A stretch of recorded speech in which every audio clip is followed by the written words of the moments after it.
Dawn broke over Fort Braxton with military precision, sunlight spilling across the grounds in orderly formation.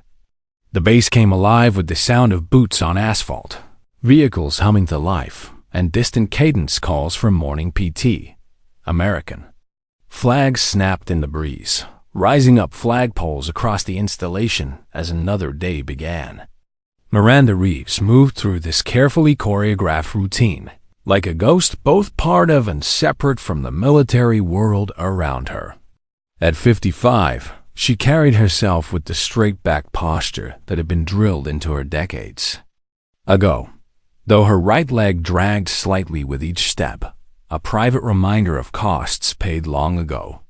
Her steel gray hair was pulled back in a practical bun, her expression neutral as she approached the base commissary. The sliding doors parted with a mechanical sigh. Miranda adjusted the collar of her faded olive-green military jacket, a relic from another lifetime. The sleeves were frayed at the cuffs, the fabric worn thin at the elbows, and the color had long since faded from olive to something closer to khaki in places. She wore it not out of necessity, but from habit and private remembrance. The morning air had carried a chill, and the jacket was the first thing she had reached for. Inside, the commissary bustled with the morning crowd. Young families pushed carts down aisles, retired veterans congregated by the coffee station, and uniformed personnel grabbed breakfast sandwiches and energy drinks on their way to duty. Miranda picked up a red shopping basket and moved deliberately through the store, consulting a neatly folded list from her pocket. She paused in the canned goods section, comparing prices with careful attention, her fingers marked by a surgical scar across the right wrist traced over the labels of soup cans, calculating the best value. Money was tighter these days. The VA benefits that should have sustained her had become entangled in bureaucratic questions about service records that officially did not exist. Two young lieutenants in pressed uniforms rounded the corner into her aisle, their conversation cutting through her concentration. "Did you see the new equipment allocation for field training?" asked the taller one, his lieutenant bars gleaming under the fluorescent lights.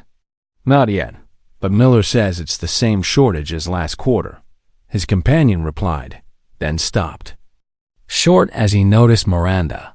His eyes flicked to her jacket, and the corner of his mouth twitched. "Speaking of shortages," he murmured, just loud enough to be heard. Miranda continued examining soup cans, her expression unchanged though her shoulders tensed almost imperceptibly. "Must have raided her grandfather's closet," the taller lieutenant said with a smirk. "That thing looks like it survived World War II. More like Vietnam," the other replied. "Probably found it at the thrift store on discount day." Miranda selected 2 cans of soup and placed them in her basket, then moved down the aisle toward the pasta section. The lieutenants followed, their morning errands apparently forgotten in favor of this new entertainment. As she reached for a box of spaghetti on a high shelf, her jacket sleeve rode up, revealing more of the surgical scar on her wrist.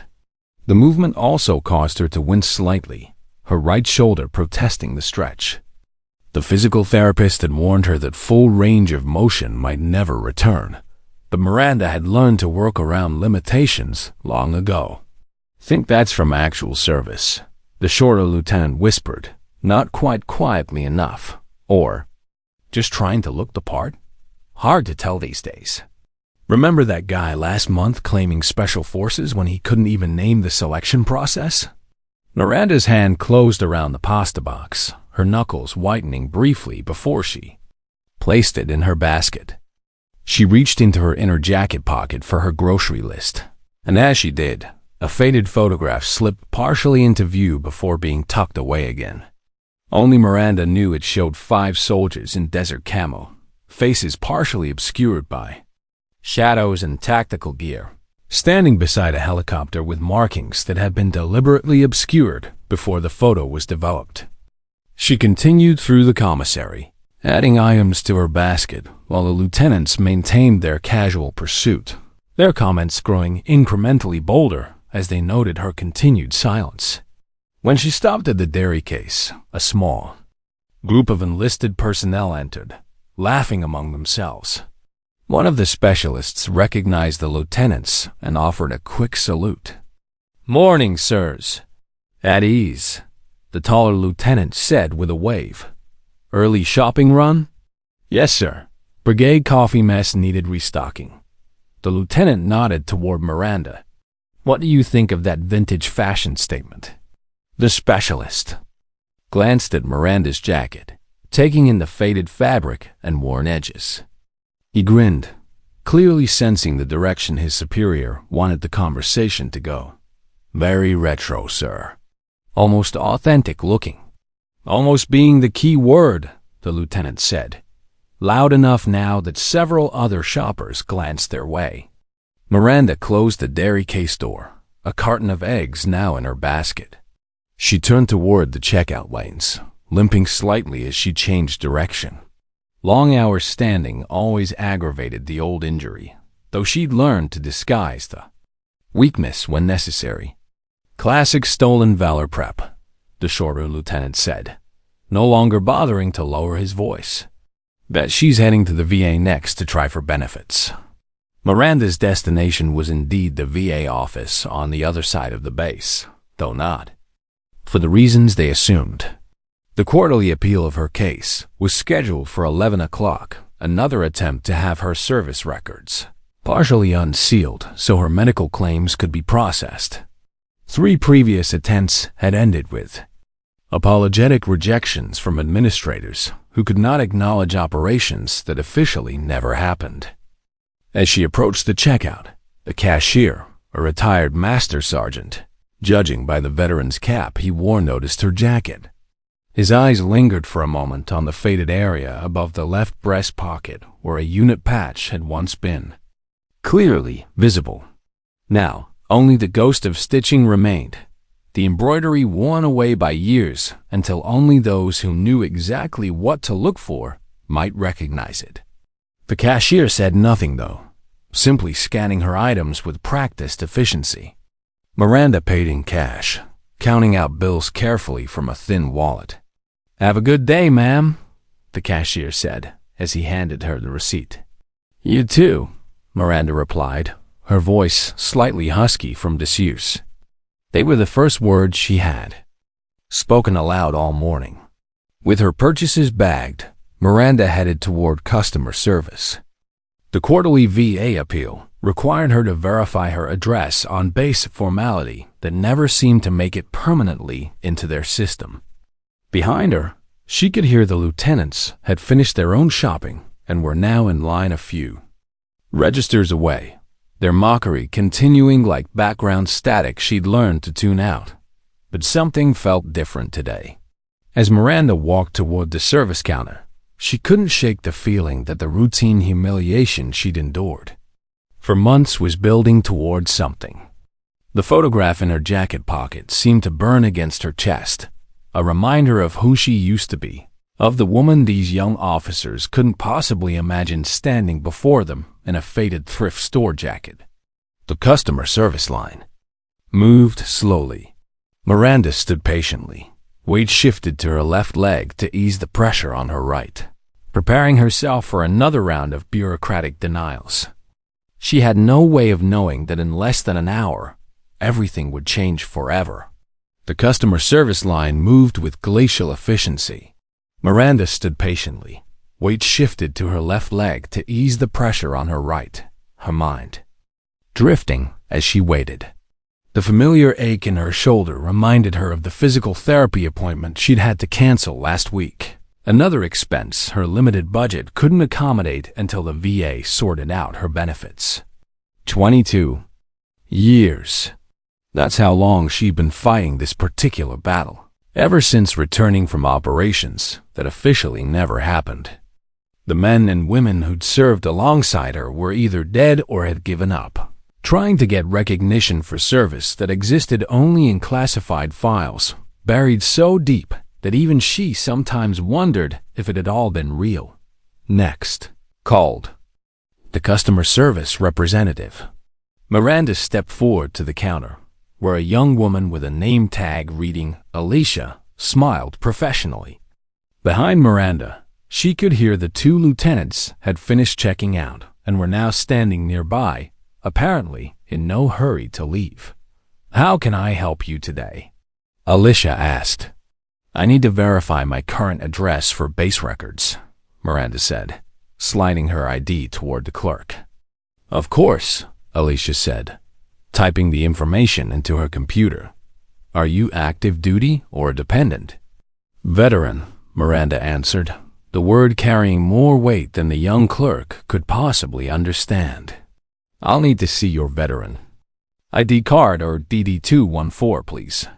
Miranda knew this would happen, just as it happened every 3 months. "My service records are under special classification. I have a letter from the Department of Defense Records Office." She produced a folder containing several official-looking documents, each bearing various stamps and signatures that meant nothing to most people. Alicia looked uncertain, clearly not trained for this exception. "I'm sorry, but we need standard documentation. Let me call my supervisor." Behind her, Miranda could hear the lieutenants had drawn a small crowd with their commentary. "Classic case," the shorter one was saying to an interested specialist. "Wear something that looks military enough to pass a quick glance. Make up some story about classified operations so no one can verify anything. People who do that should be prosecuted," the specialist agreed, casting a judgmental glance toward Miranda. The supervisor arrived, a middle-aged woman with an efficient manner. She examined Miranda's paperwork with a frown that Miranda had seen dozens of times before. "I'm sorry, ma'am, but these documents don't meet our requirements for veteran status verification. We need standard documentation." "These are the only documents I'm authorized to carry," Miranda explained, her voice remaining, even despite the familiar frustration building behind her calm facade. "Then I can't update your information in our system," the supervisor said apologetically. "You'll need to contact the VA directly." "That's why I'm here," Miranda said. "The VA sent me to verify my address with base records before my appointment." The bureaucratic circle was one she had walked many times before.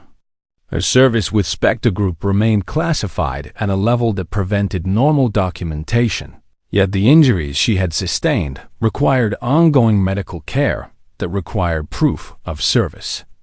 Each denial added another layer of frustration to a process that seemed designed to make her give up. "Some people will claim anything for a 10% discount," the taller lieutenant said, just loud enough to carry to those nearby.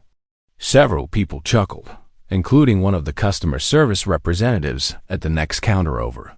The supervisor handed back Miranda's folder. "I'm sorry, I can't help you. You might try the main administration building instead." Miranda accepted the folder, tucking it into her jacket's inner pocket. As she did, the edge of a challenge coin briefly became visible, not the mass-produced variety sold in base gift shops, but a rare, specialized design given only to members of units whose existence remained classified. "Thank you for your time," Miranda said quietly. She collected her groceries and turned to leave, finding herself facing the small crowd that had gathered. The expressions ranged from outright mockery from the lieutenants to uncomfortable embarrassment from those who sensed they might be witnessing something they didn't fully understand. Miranda straightened her shoulders, the ingrained military bearing asserting itself automatically. She walked toward the exit, maintaining her dignity despite the whispers that followed her. The automatic doors slid open ahead, revealing the bright morning sunlight beyond. As she stepped through the threshold, Miranda felt the familiar weight of isolation settle around her shoulders like a second jacket.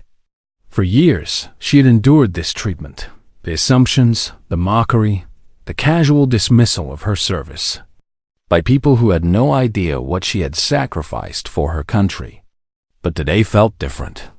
The photograph in her pocket, the one showing her team before that final mission in Iran, seemed to pulse with the memory of 5 soldiers who had trusted each other with their lives. 3 of them were dead now. One had died by suicide 5 years ago, unable to bear the weight of unacknowledged trauma. Only she remained, carrying their collective memory and fighting a war that had shifted from foreign deserts to domestic bureaucracy. The morning sun felt warm on her face as she walked toward her car, but Miranda couldn't shake the chill that had settled in her bones.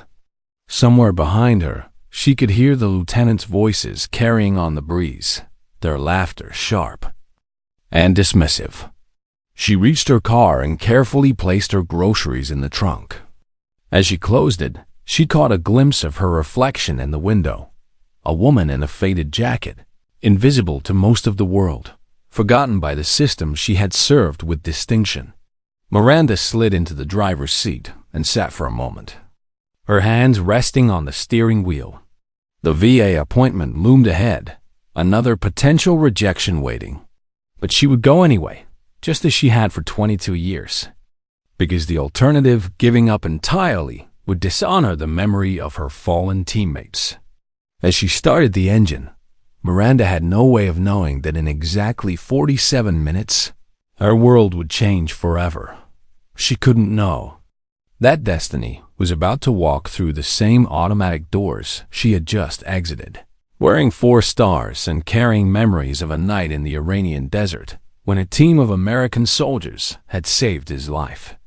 For now, she drove toward another appointment, another potential disappointment, carrying the invisible weight of service that had shaped her life, but remained unrecognized by the world around her.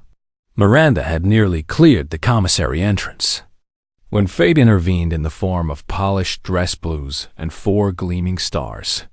General Marcus Harris entered flanked by 2 aides, his attention focused on a document in his hands.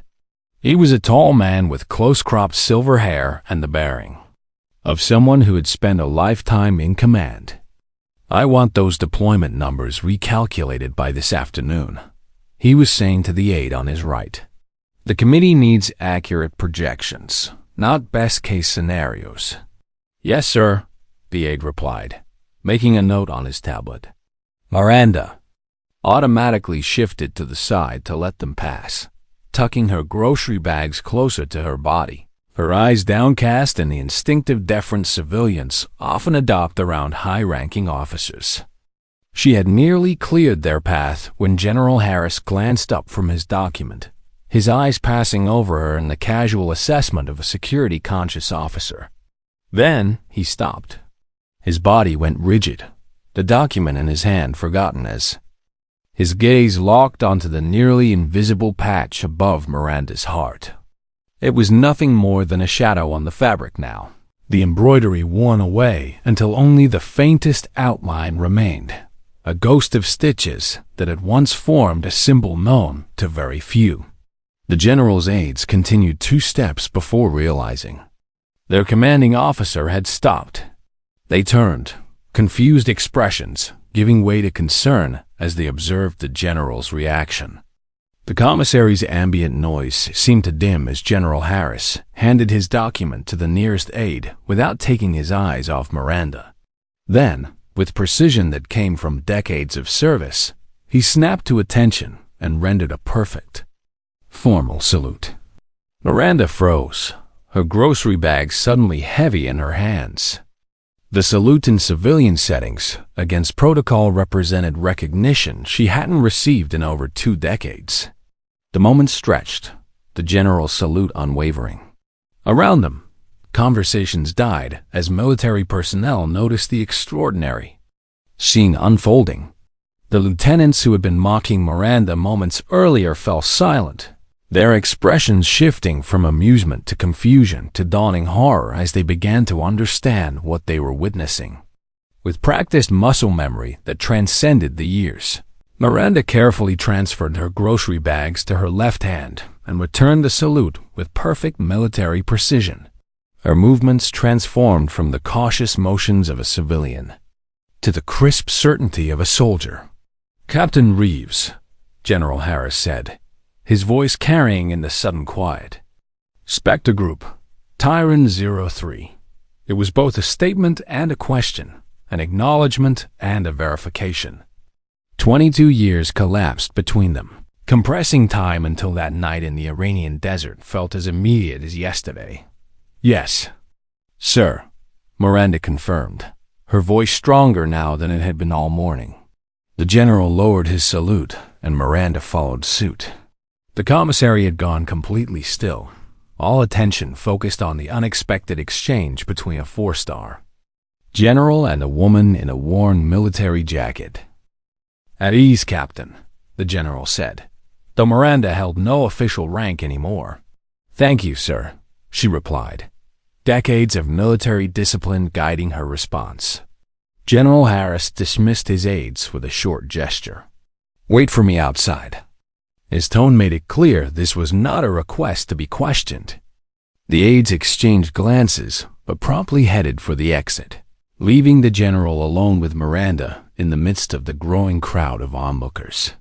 "It was your unit that got us out," the general said, his voice quieter now but still clear enough for those nearby to hear. 3 helicopters down, hostiles on all sides. Your team created the extraction corridor that saved 32 of us, including myself." Miranda nodded once, the memory she usually kept carefully contained now surging to the surface. The night operation, the sandstorm that had grounded 3 extraction helicopters, the diplomatic team and their military escorts, trapped as Iranian Revolutionary Guard units closed in. The impossible choices made by her 6-person team to create an escape route. That insignia, the general continued, gesturing to the faded area on her jacket, hasn't been authorized for wear since the unit was disbanded. Official records list the extraction as equipment malfunction recovery successful. The crowd began to understand they were witnessing something extraordinary, a classified operation, being acknowledged in public for perhaps the first time. The lieutenants who had been mocking Miranda stood frozen, their faces draining of color as the implications of their earlier behavior became clear. "How many of you made it home from that operation, Captain?" the general asked, his tone suggesting he already knew the answer. "3 of us, sir," Miranda said softly. "I'm the last one now." General Harris absorbed this information with a slight tightening around his eyes, the only visible sign of emotion. "Would you join me for coffee, Captain?" He gestured toward a small cafe area in the corner of the commissary. "Of course, sir," Miranda replied. As they moved toward the cafe, the crowd parted silently, respect and curiosity mingling in the wake of the revelation. The lieutenants stood rooted to the spot, mortification evident in their rigid postures. Around them, whispered conversations began as people tried to process what they had just witnessed. The woman they had dismissed as a fraud, the faded jacket they had mocked as a costume, everything had been turned upside down in the span of minutes. But for Miranda, walking beside the general toward a conversation she had never expected to have, the world was finally beginning to make sense again. For the first time in 22 years, someone with the authority to do so had looked at her and seen not a forgotten veteran trying to game the system, but Captain Miranda Reeves of Spectre Group, a soldier who had served her country in ways that couldn't be acknowledged until now. The cafe area offered privacy, but Miranda could feel the weight of dozens of eyes on them as they sat down. Whatever happened next, she knew her life had just changed forever. The general and Miranda settled at a small table in the corner, away from most of the onlookers. A young airman working at the cafe counter rushed over to take their order, clearly flustered by the general's presence. "Just coffee, black?" the general said. "The same," Miranda added. When the airman retreated, General Harris leaned forward. "I've often wondered what happened to your team after the debriefing. Everything went into classified files so deep, even I couldn't access them anymore." "That was by design, sir," Miranda sighed. Spectre Group operated under triple-blind protocols. Mission parameters, team composition, even our existence was compartmentalized. "For good reason," the general acknowledged. That operation prevented a diplomatic catastrophe that could have led to open war.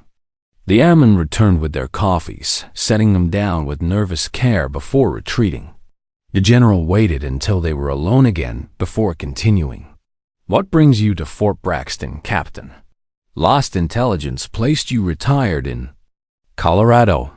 "Medical appeal, sir," Miranda answered, her professional demeanor hiding the frustration of countless rejected claims. "I've been trying to get the VA to recognize injuries sustained during operations without being able to reference the operations themselves. The catch-22 of the highest order," the general concluded, understanding immediately. "Yes, sir. My right leg and shoulder were damaged during the Tyran extraction. The medical records exist, but they're classified at a level the VA administrators can't access." General Harris's expression hardened. "That ends today." He pulled out his phone and dialed with quick, decisive movements. "This is General Harris. I need immediate action on a personnel matter." He paused, listening. "Yes, that level of clearance. My authorization code is Sierra 9 Delta 40 Tango." Another pause as he listened to the response. "I need everything we have on Spectre Group declassified immediately, specifically relating to personnel injuries sustained during the Tyran operation. 2003. Priority Directive." He listened once more. "Yes, I understand the protocols. Override them. This is a direct order." He ended the call and returned the phone to his pocket, his gaze meeting Miranda's. "Bureaucracy moves slowly, especially when it comes to declassification, but my office will expedite everything they can. Your service will not continue to go unrecognized, Captain." "Thank you, sir," Miranda said, her composure maintained despite the surge of emotion his words triggered. After years of fighting the system alone, the simple act of recognition felt almost overwhelming. Their conversation was interrupted as the two lieutenants approached the table, their earlier confidence replaced by evident discomfort. They stopped at a respectful distance, coming to attention before the general. "Sir, request permission to speak," the taller lieutenant said, his voice tightly controlled. General Harris glanced at Miranda, a silent question in his eyes. She gave a small nod. "Granted," the general said. The lieutenant turned to Miranda. "Ma'am, I wish to apologize for my extremely inappropriate and disrespectful behavior. There is no excuse for how we spoke to you or about you." His companion joined in. "We acted shamefully, ma'am. We failed to uphold the values of the officer corps and the respect owed to all service members, especially those who served in classified operations." Miranda studied them for a moment, seeing beyond their current embarrassment to the officers. "They might become. You couldn't have known," she said finally. "That was the point of units like mine. We operated in shadows so others could work in the light." "That doesn't excuse our behavior," the taller lieutenant said. "We judged based on appearances, not understanding what we were seeing. A lesson worth learning early in your careers," General Harris observed, his tone making it clear that while the apology was accepted, the incident would not be forgotten. "Yes, sir," both lieutenants replied in unison. "Return to your duties." The general dismissed them. As the lieutenants departed, word of what had transpired had clearly spread through the commissary. Veterans began approaching the table, not interrupting, but offering quiet nods of respect or simple acknowledgments as they passed. The atmosphere had transformed from one of mockery to profound respect. "Your jacket," General Harris said, returning to their conversation. "It's not standard issue for Spectre Group. I remember your team wore modified multicam patterns." Miranda ran her fingers over the worn fabric, a gesture filled with memory. "It belonged to Major Callahan, our unit commander. He didn't make it back from Tyran. I've kept it all these years." The general nodded, understanding the weight of carrying a fallen comrade's memory. Daniel Callahan was one of the finest, officers I ever encountered. I was never officially briefed on how he died. Covering our extraction, sir. He held the perimeter alone so the rest of us could get the diplomatic team to the secondary extraction point. His last order was for you is not to come back for him. And you've carried his jacket ever since, the general observed. It was all that made it back, besides his dog tags, Miranda confirmed. Those went to his family, with the official story about a training accident. The jacket came to me since I was his executive officer. General Harris studied her with newfound understanding. And the patch, I'm surprised you keep it visible at all, given the classification level. Time did that for me, sir, Miranda said, with the ghost of a smile. It's worn away enough that only someone who knew exactly what to look for would recognize it. I've kept the original patch in storage all these years, along with the memories. Some things you don't need physical reminders to remember, sir. Around them, the commissary had returned to its normal operations, though glances continued to be cast their way. The supervisor from customer service approached cautiously, her earlier bureaucratic certainty replaced by nervous deference. General Harris, she began, I want to apologize for any inconvenience earlier. If there's anything customer service can do to assist Captain Reeves, we would be honored to help. Thank you, the general replied. I believe we'll be resolving Captain Reeves's documentation issues at a high level today. Of course, sir, the supervisor said, retreating quickly. Miranda watched the interaction with quiet amusement. Amazing how quickly things change when a general takes interest. Rank has its privileges, General Harris acknowledged, though in this case, it's simply correcting a long-standing oversight. He checked his watch. I have a meeting in 20 minutes I can't postpone, but I want you to come to my office afterward. We have much to discuss about ensuring you receive the benefits and recognition you're entitled to. That's not necessary, sir, Miranda began. It absolutely is, the general countered firmly. What your team did save lives, including mine.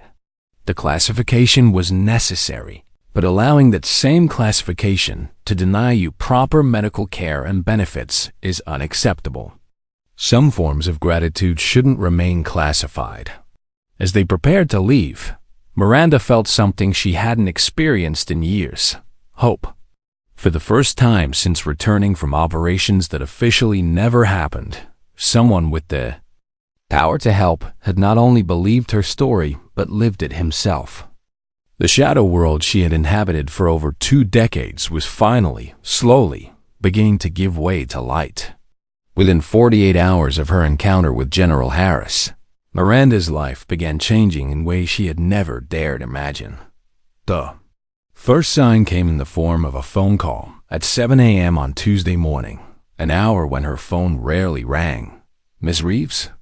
This is Jennifer Walsh from the VA Regional Office. I'm calling regarding your disability claim appeal scheduled for Thursday. Miranda sat up straighter in her kitchen chair, coffee mug paused halfway to her lips. Yes, we've received updated documentation regarding your service record. Your appeal has been approved, and your benefits package will be expedited for immediate processing. We'll need you to come in today if possible to complete the paperwork. The words seemed to echo in Miranda's kitchen, bouncing off walls that had witnessed years of frustration and defeat. Today? She managed. Yes, ma'am. I understand this is short notice, but given the priority classification on your file, we want to process everything as quickly as possible. Would 10 o'clock work? Yes, Miranda said, her voice steadier now. 10 o'clock will be fine. After hanging up, she sat in her kitchen for several minutes, staring at the phone.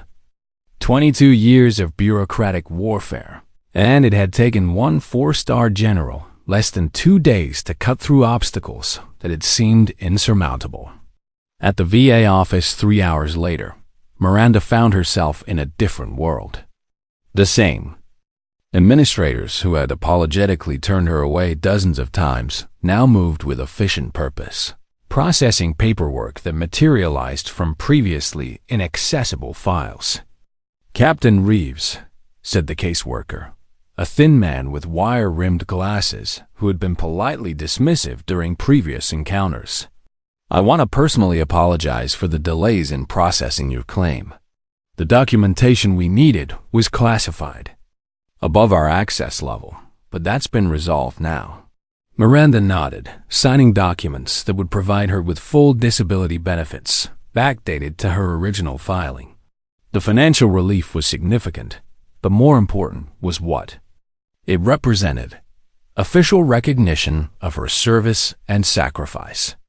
"Your medical treatment authorizations are also being expedited," the caseworker continued. "Physical therapy, ongoing care for your shoulder and leg injuries, psychological counseling if needed. Everything's covered now." As Miranda left the VA office with a folder full of approved claims and authorizations, her phone buzzed with a text message from an unknown number. "Captain Reeves, this is Colonel Jennifer Martinez, General Harris's Chief of Staff. The General would like to meet with you tomorrow at 1400 hours if you're available. Please confirm." She responded immediately, confirmed. The next afternoon, Miranda found herself in the Pentagon, walking through corridors lined with portraits of military heroes.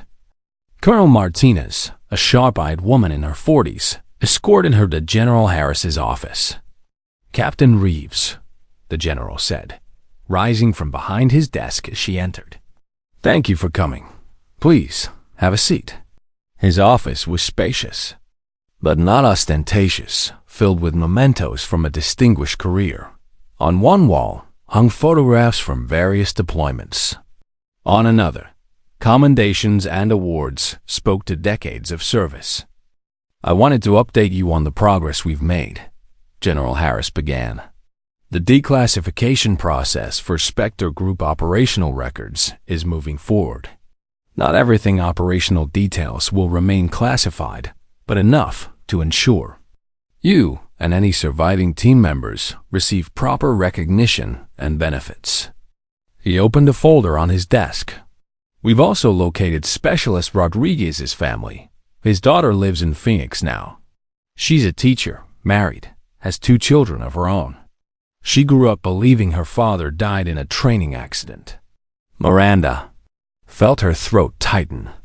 Tommy Rodriguez had been the youngest member of their team, barely 21 when he died, ensuring their communications remained intact during the extraction.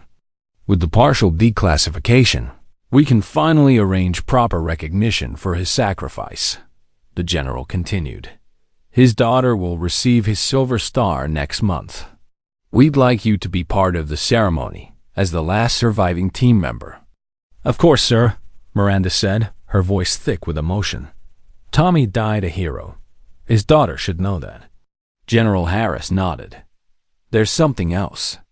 We're establishing a specialized training program for extraction operations under complex conditions. Your input would be invaluable in designing the curriculum." Miranda was quiet for a moment, considering. "Teaching was never my specialty, sir. Experience is what we need, Captain. The kind that can't be found in manuals. Think about it."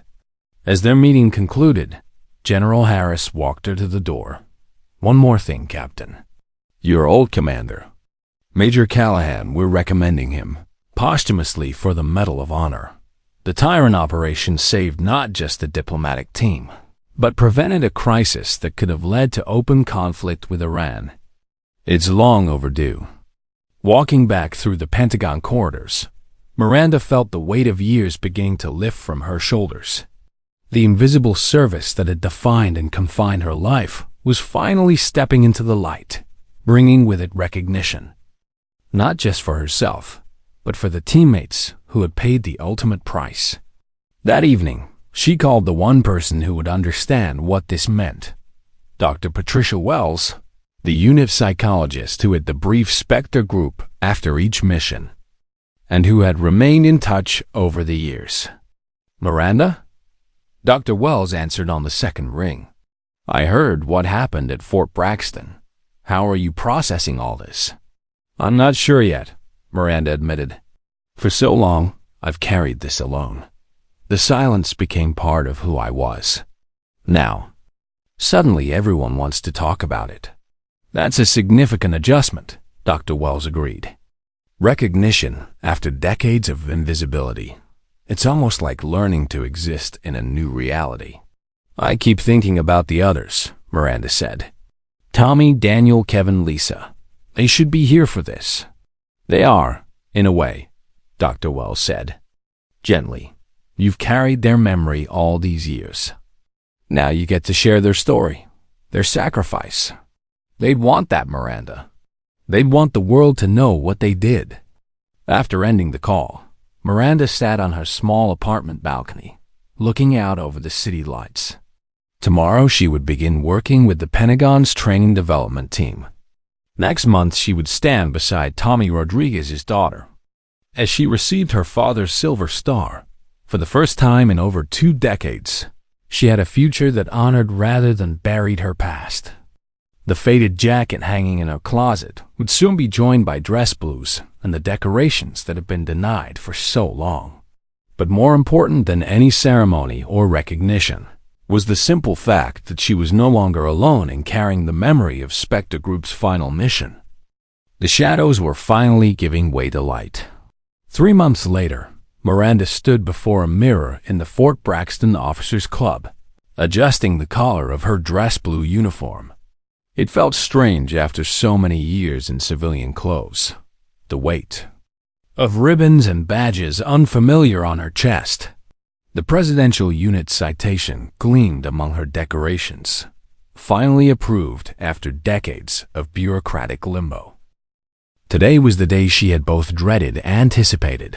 The memorial ceremony for Specialist Tommy Rodriguez and the public recognition of Spectre Group's service. It would be the largest gathering of people who knew even part of her story since her unit's disbandment. You clean up nice, Captain, said a voice behind her. Miranda turned to see Colonel Martinez entering the dressing room, carrying a small wooden box. How are you feeling? Like I'm about to step into a spotlight I've spent 22 years avoiding, Miranda replied honestly. That's understandable, Colonel Martinez said, setting the box on the nearby table. General Harris wanted me to give you this before the ceremony. Inside the box, nestled in blue velvet, was a single medal, the Silver Star, identical to the one that would be presented to Tommy's daughter in a few minutes. This is yours, Captain, Colonel Martinez explained. Your actions during the Tyrant extraction, maintaining communications while wounded, coordinating the final evacuation under fire, that was Silver Star level heroism. It should have been awarded 22 years ago. Miranda stared at the medal, overwhelmed. I was just doing my job. You went above and beyond, and everyone who was there knows it, Colonel Martinez said firmly. The general wanted you to have this before the public ceremony. It's yours, Captain. You earned it. Miranda picked up the medal, feeling its weight not just a physical weight, but the weight of recognition finally given. Thank you, she said quietly. 20 minutes later, Miranda walked into the packed auditorium of the Fort Braxton Community Center. Military personnel filled most of the seats, but she also spotted civilians' family members, local officials, and members of the press. At the front sat a woman in her 30s with dark hair and kind eyes, holding the hands of 2 young children. Tommy's daughter, Maria Rodriguez Kim. General Harris took the podium as the ceremony began. Ladies and gentlemen, we gather today to honor the service and sacrifice of American heroes whose stories have remained untold for far too long. 22 years ago, a specialized unit known as Spectre Group conducted an operation that prevented an international crisis and saved 32 American lives, including diplomatic personnel and their military escorts. He paused, his gaze finding Miranda in the front row. Due to the classified nature of their mission, these soldiers received no public recognition for their heroism. 3 members of the 6-person team made the ultimate sacrifice. Today, we finally honor their service." The ceremony proceeded with military precision. Maria Rodriguez Kim stepped forward when her father's name was called, tears streaming down her face as General Harris presented her with Tommy's Silver Star. Miranda watched, remembering the eager young soldier who had volunteered for the most dangerous communications positions, who had died ensuring their team could coordinate the evacuation. When her own name was called, Miranda rose on unsteady legs. The auditorium fell silent as she walked to the podium, decades of ingrained military bearing carrying her forward. "Captain Miranda Reeves," General Harris announced, "for conspicuous gallantry and intrepidity in action against an enemy of the United States while serving with Spectre Group during Operation Tyran. Captain Reeves, wounded and under intense enemy fire, maintained critical communications that enabled the successful evacuation of 32 American personnel. Her actions exemplify the finest traditions of military service." As the Silver Star was pinned to her uniform, Miranda felt something she hadn't experienced in years, a sense of completion. The invisible service that had defined her life was finally visible, acknowledged, honored. After the ceremony, Maria Rodriguez Kim approached her with her children in tow. "Captain Reeves? I'm Maria. I wanted to thank you for keeping my father's memory alive all these years." Miranda knelt down to meet the children's eyes, a boy of about 8 and a girl who couldn't be more than 5. "Your grandfather was the bravest man I ever served with," she told them. "He saved a lot of people, including me. Was he really a hero?" the little girl asked. "The biggest hero I know," Miranda replied, meaning every word. As the reception continued around them, Miranda found herself surrounded by people who wanted to hear her story, to understand what Spectre Group had accomplished. For someone who had lived in silence for so long, the attention was overwhelming but also healing. Dr. Wells appeared at her elbow, having flown in for the ceremony. "How are you doing with all this?" "It's surreal," Miranda admitted. "I keep expecting someone to say it's all a mistake, that I need to go back to being invisible. That's not going to happen," Dr. Wells assured her. "You've stepped into the light, Miranda. There's no going back to the shadows now." Later that evening, Miranda found herself back at the Fort Braxton Commissary, the same place where her life had changed 3 months earlier. She was picking up groceries for the small reception she was hosting for out-of-town guests when she encountered someone unexpected. Lieutenant David Hammond, the taller of the 2 officers who had mocked her months earlier, was in the checkout line ahead of her. When he turned and saw her in dress blues with her new decorations, his face went through a series of expressions: recognition, embarrassment, and finally, respect. He stepped out of line and approached her. "Captain Reeves, I've been hoping I'd see you again. I wanted to tell you that your story has become required study in our leadership development program. What happened that day, my behavior. It's used as a case study in making assumptions and respecting those who served before us." Miranda nodded, accepting his words. "Good lessons for any officer." "Yes, ma'am, and Captain ... I've learned from my mistakes. Thank you for the example you set, both in your service and in how you handled our disrespect." As the lieutenant walked away, Miranda reflected on how much had changed. The same commissary that had been a place of humiliation had become a place of education, where future officers learned about respect and recognition. At the checkout, the same retired master sergeant was working. He looked at her new uniform and smiled. "Good to see you getting the recognition you deserve, Captain. About time." "Thank you, Master Sergeant. It's been a long road." "The best ones usually are," he replied, bagging her groceries with care. Outside, the evening air was crisp and clear. Miranda loaded her groceries into her car, a newer model, thanks to her approved disability benefits, and took a moment to look up at the stars. Somewhere among them, she imagined, her old teammates were watching, finally at peace knowing their story had been told. Tomorrow she would begin her new role as a consultant for the Pentagon's Specialized Training Program. Next week, she would speak to a group of young intelligence officers about the realities of classified operations. Her calendar, empty for so many years, was now full of purposes that honored both her service and her survival. The woman who had walked through these commissary doors in a faded jacket, carrying invisible wounds and unacknowledged service, was gone. In her place stood Captain Miranda Reeves, Silver Star recipient, last survivor of Spectre Group, and keeper of her teammates' legacy. The transformation was complete, but the mission, honoring those who served in silence, was just beginning. 6 months after the ceremony, Miranda found herself standing before a classroom of 25 junior officers at the Army War College.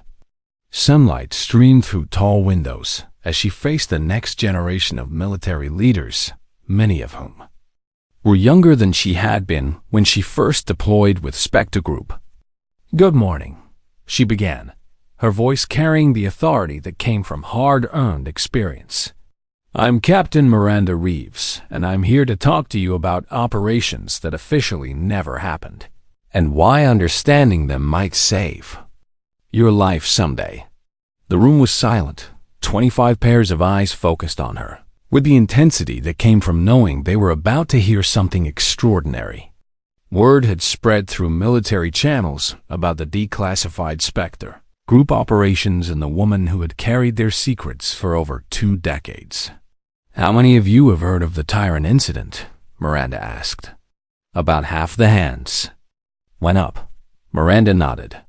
"Good.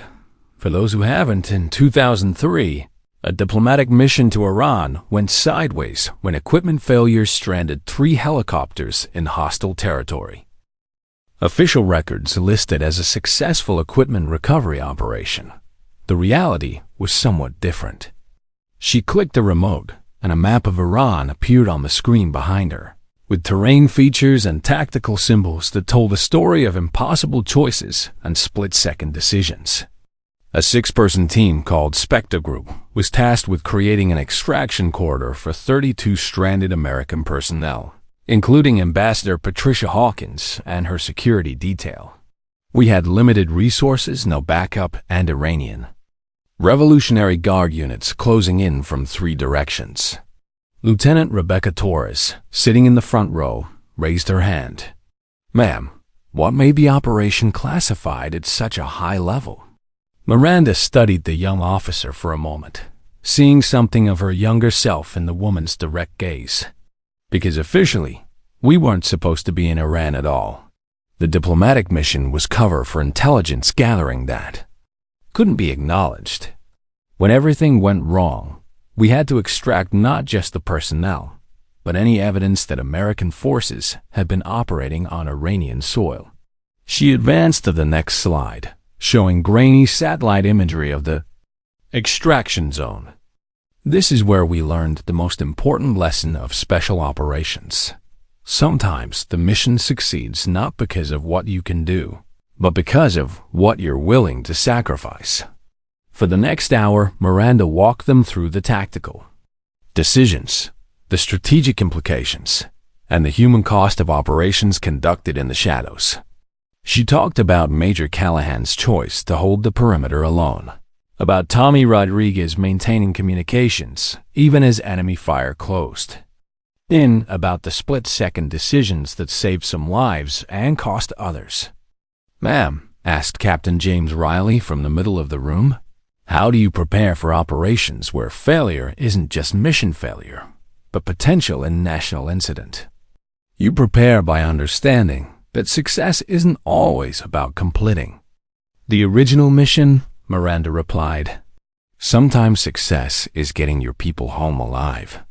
Sometimes it's preventing a larger conflict. And sometimes it's accepting that the world will never know what you accomplished, because that anonymity is part of the victory." After the formal presentation, several officers approached her with more detailed questions. Lieutenant Torres was among them, her notebook filled with tactical observations and strategic insights. "Captain Reeves," Torres said, "I'm being assigned to a joint task force focused on diplomatic security. Do you have any advice for operating in that gray area between military action and political consequences?" Miranda considered the question carefully. "Remember that every decision you make has ripples beyond what you can see. The bullet you don't fire might prevent a war. The person you save might prevent a crisis 20 years from now. And the stories you can't tell might be the most important ones you'll ever live." That evening, Miranda attended a dinner hosted by the War College Commandant for distinguished guest lecturers. She found herself seated next to Brigadier General Patricia Hawkins, the same ambassador whose life had been saved during the Tyran extraction, now serving as a senior military advisor. "Captain Reeves," General Hawkins said as they were introduced, "I've been waiting 22 years to thank you properly." Miranda was momentarily speechless. She had known the ambassador's name from mission briefings, but had never seen her face clearly during the chaos of the extraction. "Ma'am, I was just doing my job," Miranda replied. "Your job," General Hawkins said firmly, "prevented a war. The intelligence we were gathering in Iran led to the discovery of a nuclear weapons program that was shut down through diplomatic channels instead of military action. That was only possible because your team got us out with the evidence intact." The revelation hit Miranda like a physical blow. For over 2 decades, she had known their mission was important, but had never understood its full strategic significance. "The diplomatic solutions that followed," General Hawkins continued, "saved thousands of lives on both sides. Your team's sacrifice made that possible." Later that night, alone in her guest quarters, Miranda called Dr. Wells. "Patricia, I just learned something about Tyran that I never knew." "What's that?" "The intelligence we extracted led to preventing a nuclear weapons program. All these years, I thought we just saved 32 people. Turns out we might have prevented a nuclear war." Dr. Wells was quiet for a moment. "How does that make you feel?" "Heavy," Miranda admitted. "Like the weight of it is almost too much to carry. But also vindicated, I guess. All the suffering, all the loss, all the years of silence, it meant something even bigger than we knew." "Your teammates died heroes," Dr. Wells said gently. "They just didn't know how big their heroism was." The next morning, Miranda gave her final lecture to a new group of officers, this time focusing on the psychological challenges of classified operations and the importance of supporting personnel who serve in silence. "Some of you will be asked to do things that can never be acknowledged publicly," she told them. "You'll carry secrets that feel impossible to bear alone. When that time comes, remember that your service matters, even if, especially if no one can thank you for it." After her lectures concluded, Miranda was approached by Colonel Martinez with an unexpected proposal. "Captain, we'd like you to consider taking a permanent position with the Training Development Program. Your insights have been invaluable, and there's a lot more work to be done." Miranda looked out the window at the young officers moving across the campus, the next generation preparing for challenges they couldn't yet imagine. "I'd be honored, Colonel. It's time to make sure their stories don't stay silent for 22 years. As she signed the paperwork for her new position, Miranda reflected on the journey that had brought her from a faded jacket and a commissary to a classroom full of future leaders. The invisible service that had once isolated her had become the foundation for ensuring others would never have to carry such burdens alone. The shadows were finally fully giving way to light. 2 years after that first encounter in the Fort Braxton commissary, Miranda stood in Arlington National Cemetery on a crisp October morning. She was dressed in her full-dress uniform, the Silver Star and Presidential Unit citation gleaming among her ribbons as she watched the honor guard place a wreath at a newly installed memorial. The black granite stone was simple but profound, in memory of the fallen members of Spectre Group, who served in silence and sacrificed in shadows so others could live in light. Below the inscription were 5 names: Major Daniel Callahan, Specialist Tommy Rodriguez, Lieutenant Kevin Park, Sergeant Lisa Chun, and Staff Sergeant Marcus Thompson. Miranda was the 6th name that belonged on the memorial, but she was here to ensure the others were never forgotten. Maria Rodriguez Kim stood beside her with her children, now 3 years older and better able to understand what their grandfather had done. Behind them gathered a small crowd: General Harris, Dr. Wells, Colonel Martinez, and several of the young officers Miranda had taught over the past 2 years. Today, General Harris said to the assembled group, "We honor not just these 5 fallen heroes, but all those who serve in ways that cannot be acknowledged, who sacrifice in silence, who protect our nation from threats most citizens will never know existed." As the ceremony concluded, Miranda placed her hand on the memorial stone, feeling the etched letters of her teammates' names. For 24 years, she had been the only living repository of their memory. Now their sacrifice was literally written in stone, preserved for future generations. Mom always wondered why Grandpa never talked about his military service, Maria said quietly. Now, I understand. Some stories are too important to tell until the right time. After the memorial service, Miranda returned to her office at the Pentagon, where she had spent the past year developing training protocols for classified operations personnel. Her work had expanded beyond tactical instruction to include psychological support systems, family counseling programs, and transition assistance for personnel moving from classified to civilian roles. Her desk held a stack of files, case studies from recent operations where her protocols had made a difference.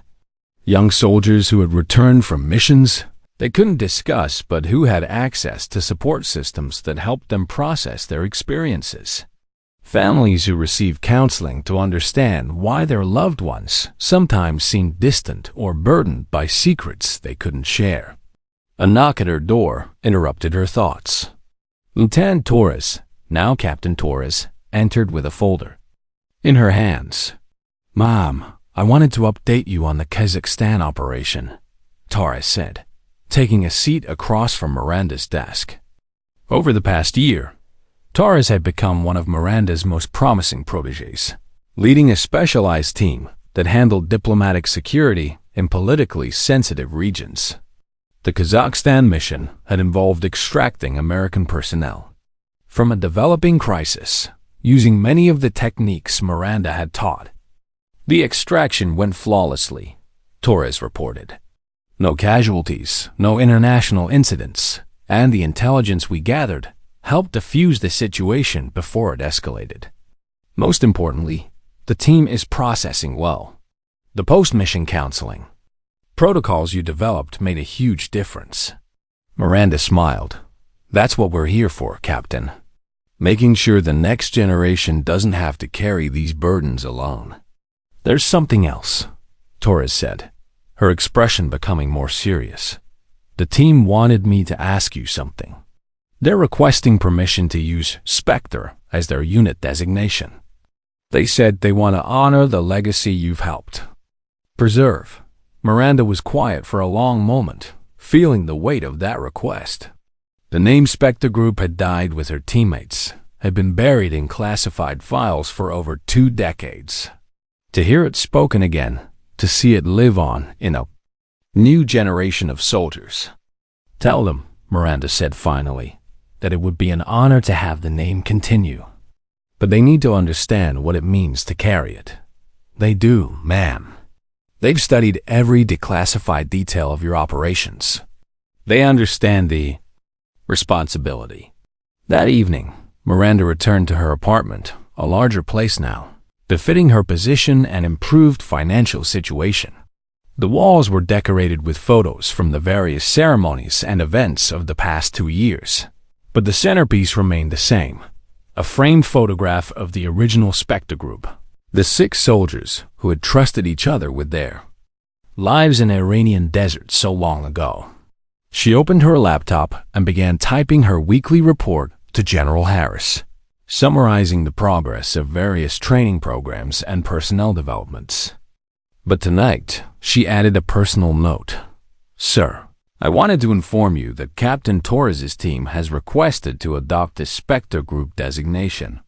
After careful consideration, I believe this is appropriate.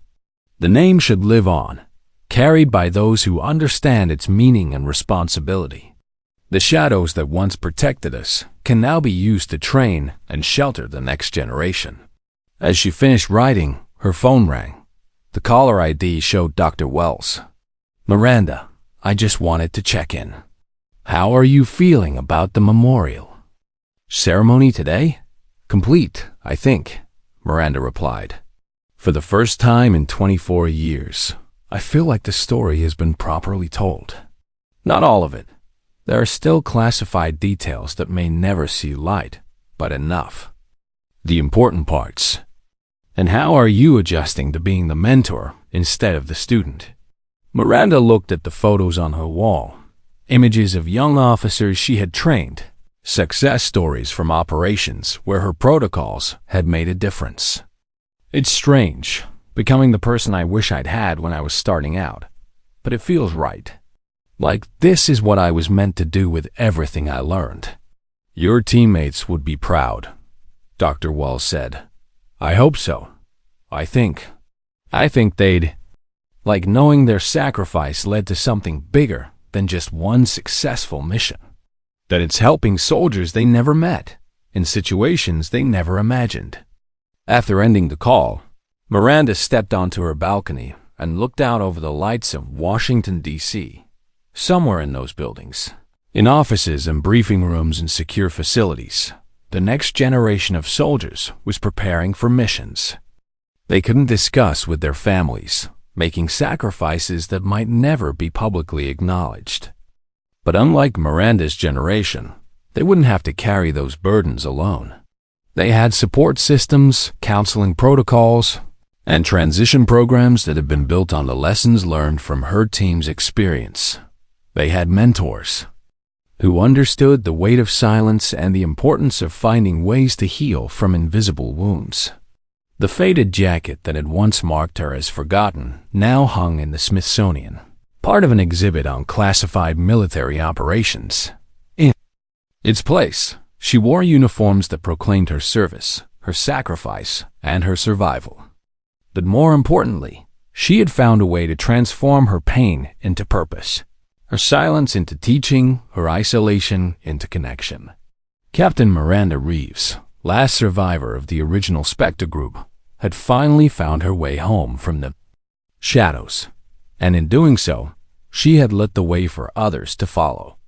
In her final entry in the Spectre group, operational log, a document that would be sealed again after her retirement, Miranda wrote, "Mission complete. All personnel accounted for. Legacy secured. The light endures. The commissary 5 years." Later, Miranda walked through the same automatic doors of the Fort Braxton commissary, where her life had changed so dramatically 5 years earlier.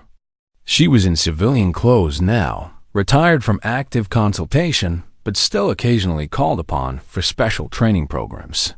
The commissary bustled with the same energy military families, young soldiers, veterans, going about their daily routines.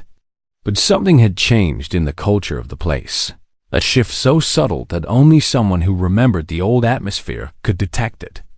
She noticed it in the way a young specialist helped an elderly veteran reach something from a high shelf, in the respectful nods exchanged between soldiers of different generations, in the absence of the casual mockery that had once been commonplace. At the customer service counter, Alicia, now a supervisor, herself recognized Miranda immediately. "Captain Reeves, good to see you. How's retirement treating you?" "Can't complain," Miranda replied with a smile. just picking up a few things. As she shopped, Miranda overheard a conversation between two young lieutenants discussing a new officer who had been acting strangely after returning from a classified deployment. "Maybe we should talk to him," one suggested. "Remember that case study from leadership training? About making assumptions versus offering support?" "Good idea," the other agreed. "Better to check in and be wrong than to ignore someone who needs help." Miranda smiled to herself, recognizing the influence of the training programs she had helped develop. The culture was changing, one conversation at a time, one act of understanding at a time. As she approached the checkout, she encountered someone unexpected, a young woman in dress blues with captain's bars and a familiar patch on her shoulder. The new Spectre Group insignia, earned through the same rigorous selection process, but supported by systems that ensured no one would have to carry their burdens alone. "Captain Torres," Miranda said, recognizing her former student. "Ma'am," Torres replied with a respectful nod. "Good to see you. I was actually hoping to run into you. I wanted to let you know my team just returned from a successful operation in Eastern Europe. Everyone's home safe, and the post-mission support systems worked perfectly." "That's what they're there for," Miranda said. "How are you handling command?" "Some days are harder than others," Torres admitted. "But I remember what you taught us about carrying the weight together instead of alone. It makes all the difference." As they parted ways, Miranda reflected on the journey that had brought her from that day of humiliation and dismissal to this moment of quiet satisfaction. The woman who had once stood in the same checkout line, invisible and forgotten, had become the foundation for ensuring that future generations of silent warriors would never have to face their challenges alone. The shadows would always exist. Some missions would always require secrecy. Some sacrifices would always go unacknowledged. But now those shadows were tempered by light, supported by understanding, and honored by those who came after. Captain Miranda Reeves had not just survived her service in the shadows. She had transformed those shadows into a beacon for others to follow, ensuring that no soldier would ever again have to choose between serving their country and being forgotten. By it, the mission that had begun in an Iranian desert 27 years earlier was finally truly complete. If you enjoyed this story of courage, recognition, and redemption, don't forget to hit the subscribe button and become a part of our Everyday Life Stories community. Where are you watching from? Drop a comment below. We love hearing from our amazing viewers around the world. Share your own stories of overcoming adversity or moments when someone's true worth was finally recognized. Your support helps us bring more inspiring stories of real people facing extraordinary challenges with dignity and strength.